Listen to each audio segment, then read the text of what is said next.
شروع کرتا ہوں اللہ کے نام سے جو بڑا مہربان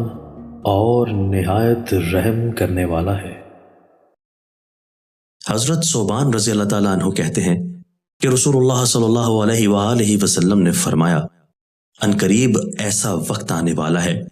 جب کفر و ضلالت سے بھرے ہوئے لوگوں کا ایک گروہ آپس میں ایک دوسرے کو تم سے لڑاتے اور تمہاری شان و شوکت کو مٹانے کے لیے بلائے گا، جیسا کہ کھانے کے دسترخوان پر جمع ہونے والے لوگ آپس میں ایک دوسرے کو کھانے کے قاب کی طرف متوجہ کرتے ہیں۔ یعنی جس طرح کچھ لوگ جمع ہو کر کھانے کی محفل میں دسترخوان پر بیٹھتے ہیں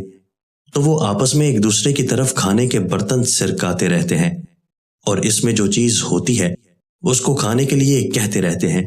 چنانچہ وہ سب بلا تکلف اور بغیر کسی رکاوٹ کے ان برتنوں میں سے جو کچھ چاہتے ہیں لے لے کر کھاتے ہیں۔ اسی طرح کفر و ضلالت کے حامل لوگ تمہارے مقابلے پر جمع ہو کر آپس میں ایک دوسرے کو اکسائیں گے، بھڑکائیں گے، اور آخرکار وہ تمہیں ہلاک کریں گے، تمہاری جائیدادیں تباہ کریں گے، تمہارے مال و اسباب لوٹیں گے اور تمہیں خانمہ برباد کریں گے۔ اس میں گویا اس طرف اشارہ ہے کہ تم مسلمان ان دشمنان دین کے سامنے چارہ ترکی کی طرح ہو جاؤ گے، جس کا جی چاہے گا تمہیں نگل لے گا۔ کسی صحابی رضی اللہ تعالیٰ عنہ نے عرض کیا کہ ان کا ہمارے خلاف جمع ہونا اور ہم پر غالب آ جانا کیا اس سبب سے ہوگا کہ اس وقت ہم کم تعداد میں ہوں گے؟ حضور صلی اللہ علیہ وآلہ وسلم نے فرمایا، نہیں، ایسا اس وجہ سے نہیں ہوگا کہ تم کم تعداد میں ہوگے، بلکہ اس وقت تمہاری تعداد تو بہت ہوگی،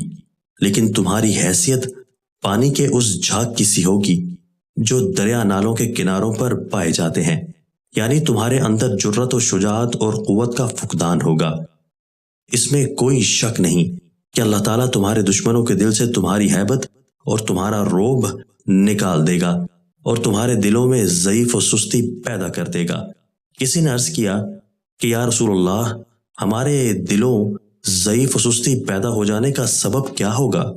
آپ صلی اللہ علیہ وآلہ وسلم نے فرمایا، دنیا کی محبت اور موت سے بیزاری،